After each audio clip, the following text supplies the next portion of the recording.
네, 안녕하세요. 역사를 알리고 있는 최태성입니다. 일본 나가사키. 나가사키? 하면 뭐가 제일 먼저 떠오르시나요? 짬뽕. 나가사키 짬뽕. 네. 일단 짬뽕은 맛있게 드시고요. 이곳에는요, 이 짬뽕 말고요. 정말 우리가 잊지 말아야 할 아픈 역사가 있습니다. 바로 이 당시 식민지 백성이었던 조선인들을 끌고 가서 강제로 이 석탄 채굴을 시킨 지옥도. 지옥도로 유명한 군함도의 역사가 있습니다. 1974년 이 폐광 이후로는요, 아무도 살지 않는 무인도가 된 군함도. 이후 이곳에서는 영화 007 스카이폴에서 이 제임스 본드가요, 막 액션 연기도 했고요. 혹시 일본 영화 그 진격의 거인 아시나요? 예, 그 진격의 거인의 배경이 되기도 했습니다. 또 2012년 이 CNN이 선정한 세계 7대 소름 돋는 곳 중 하나로 선정되기도 했죠. 이름이 왜 군함도냐고요? 자, 한번 보시죠. 어떻습니까? 배 같죠? 이 섬의 모양이 일본의 해상 군함을 닮았기에 군함도라 불린 거고요. 원래 이름은 하시마입니다. 일본말로요, 시마. 이 시마는 섬이라는 의미거든요. 대마도를 뭐라고 하죠? 쓰시마. 여기도 시마가 붙잖아요. 이런 의미에서 하시마가 원래 이름입니다. 자, 그렇다면 먼저 이 군함도의 역사부터 한번 되짚어 보도록 하겠습니다. 이 군함도는요, 원래 무인도였습니다. 야구장 한 2개 정도의 크기밖에 되지 않는 아주 자그마한 그런 섬이었죠.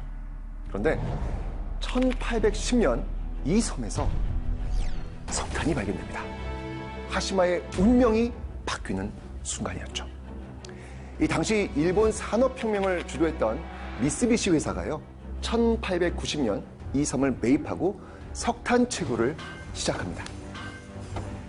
바다 위에 떠 있는 작은 섬, 이곳에서 석탄 채굴을 이 안정적으로 하기 위해서요, 시멘트를 막 섬 주위에 팍 퍼부으면서 섬의 면적을 최대한 넓힙니다.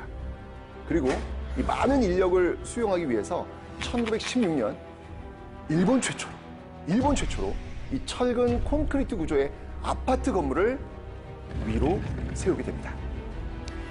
그리고 1927년에는요, 극장도 문을 열 정도입니다. 이렇게 화려한 시설이 채워지면서 하시마는 점점 군함의 모습으로 변해갔습니다.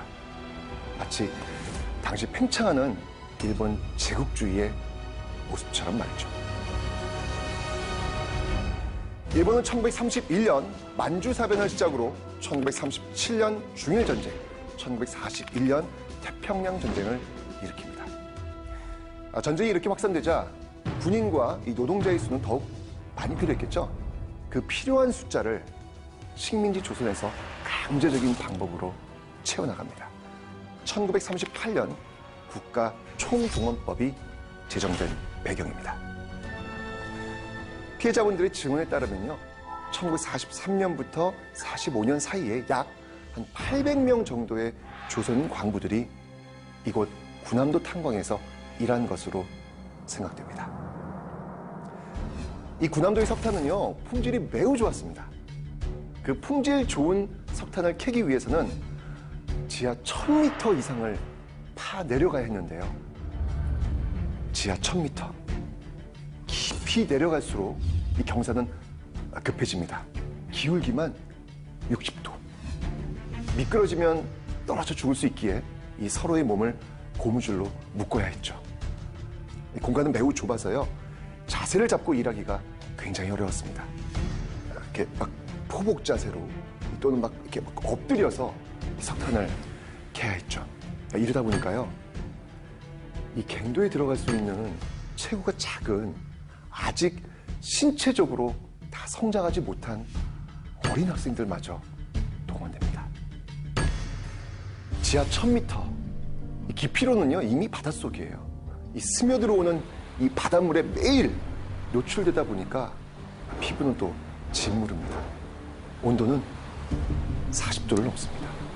또 갱년은요, 이 가스가 가득 차가지고요, 폭발의 위험도 있습니다. 그리고 제대로 된 화장실 시설 없지요. 이 가스와 정말 그 분비물의 냄새가 뒤범벅된 그곳은 정말 말 그대로 막장이었습니다. 근무 환경 또한 열악했죠. 2교대로 12시간씩 일을 했고요. 어떤 때는요, 8시간씩 2번 16시간을 일하기도 했습니다. 일하는 동안 쉬는 시간 없고요. 조금이라도 쉬면 매질이 이어졌습니다. 일은 할당량을 채워야 끝납니다. 이처럼 위험하고 열악한 상황에서 일을 하는 이들에게 제공된 식사는 또 어땠을까요? 이 콩깻묵 주먹밥 2덩이였습니다. 이 콩깻묵이 뭐냐고요? 이 콩기름이 짜고요. 남은 찌꺼기예요. 보통 비료로 씁니다. 여기에 이 잡곡 조금 섞어가지고 먹으라고 주는 거예요. 이마저도 아파서 일을 못하면 먹을 수도 없습니다. 그래서 군함도 피해자들의 기록을 보면요, 거의 공통적으로 늘 배가 고프다라는 기록을 남기고 있습니다.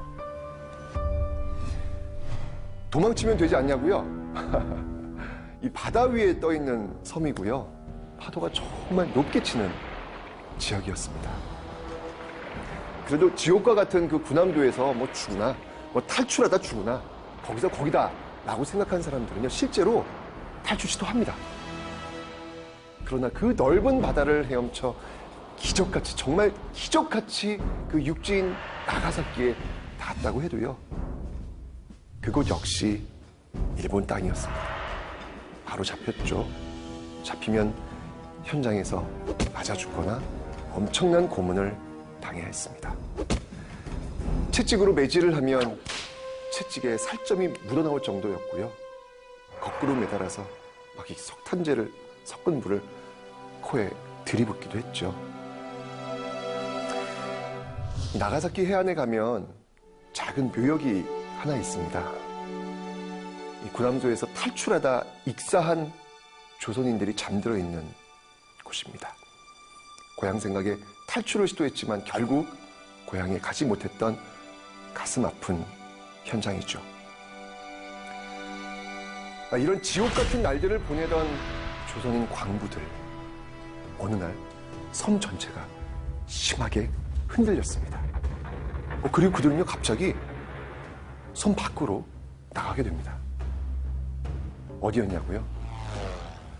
바로 원자폭탄이 떨어진 나가사키였습니다.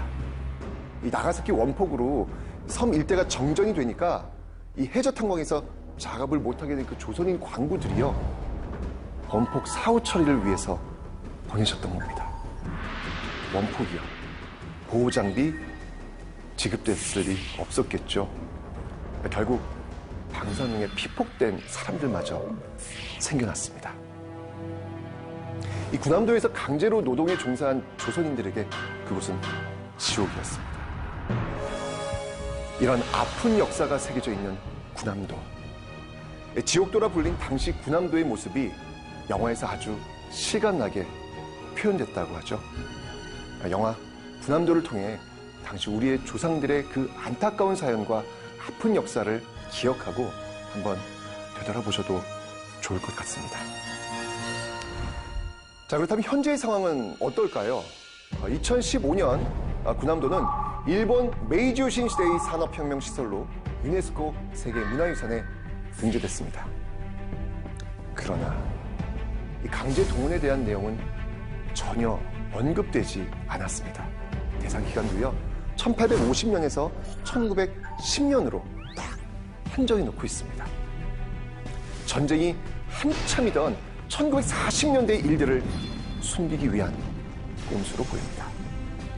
또한 일본은요, 몇 년 전부터 이 군함도를 일본 근대화의 유적지로서 관광지로 개발하고요, 관광객들에겐 일본 최초의 아파트, 근대 최첨단 단지, 이런 화려한 유적지라고만 홍보하고 있습니다. 유네스코 세계문화유산으로 등재될 때 우리나라의 반대에 부딪혀 강제 노동이 있었다라고 적시하기로 했지만 이조차 제대로 지켜지지 않고 있습니다. 그러나 이 세계유산에 등재될 때요, 조건이 분명히 있었습니다. 군함도 전체 시기의 역사를 말해야 한다. 그리고 강제징용의 역사가 있었음을 밝혀야 한다. 이 약속 이행과 관련된 경과보고서를 2017년 12월까지 세계유산위원회에 제출해야 한다. 세계유산위원회 일본 대표 역시 이에 분명히 화답했습니다. 일본은 1940년대 일부 시설에서 수많은 한국인과 여타 국민이 의사에 반하여 동원되어 가혹한 조건 하에서 노역을 했으며 제2차 세계대전 당시 일본 정부도 징용 정책을 시행했다는 사실을 이해할 수 있도록 조치를 취할 준비가 되어 있다. 그러나 아직 그 준비는 시작도 하지 않은 듯합니다. 여전히 자신들이 기억하고 싶은 부분만을 보여주고 있습니다. 그러나 이것은 역사를 직시하는 올바른 모습이 아니죠. 일본이 자랑하고 싶은, 그래서 기억하고 싶은 근대화 과정의 모습뿐만 아니라 그 과정에서 자행되었던 폭력의 모습 역시 기억되어져야 합니다. 이것은 인류의 보편적 가치인 인권에 관련된 것이기 때문이죠. 저는 위안부 소녀상에 새겨진 글씨로 마무리하고자 하는데요. 이렇게 쓰여져 있습니다. 우리는 용서할 수 있습니다. 그러나 잊을 수는 없습니다. 우리가 기억해야 이들의 잘못을 지적할 수 있고 잘못된 역사를 바로잡을 수 있습니다. 이 영화를 통해 안타깝게 묻혀버린 우리 아픈 역사를 기억하고 되새겨볼 수 있는 기회가 되시길 바랍니다.